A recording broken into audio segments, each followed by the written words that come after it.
If nobody can name the decision, the meeting may already be drifting.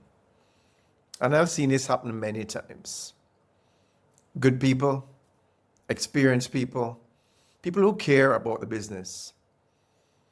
The room is busy, the conversation is moving, everyone is contributing, but somehow the decision is still sitting in the middle of the table untouched. That does not mean people are wasting time. It usually means the room has slipped into discussion mode. And under pressure, that is very easy to do. You want to get through the agenda. You want people to feel heard. You don't want to make the room more tense than it needs to be. So the conversation keeps going, but movement is not always performance. I have sat in those rooms and realized late that we had talked around the decision instead of making it. And polite discussion can become a very expensive way to avoid a decision. So here are 3 lines that I would use real time. First, what decision are we actually making today?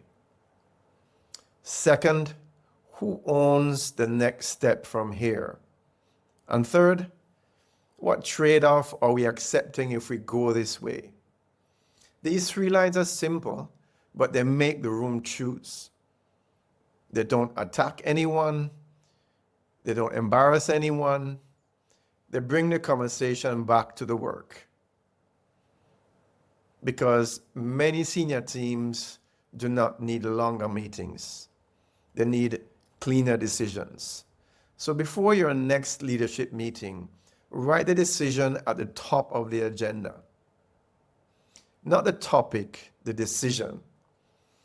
If you can't write it clearly, you may not be ready for that meeting. Not just operations update, but what decision are we needing to make about the operations delay today?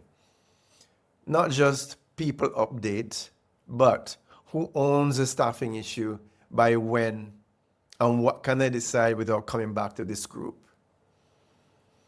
That is where the real value often starts, because a meeting can feel productive and still leave the business waiting. So where is movement hiding the lack of a decision for you today?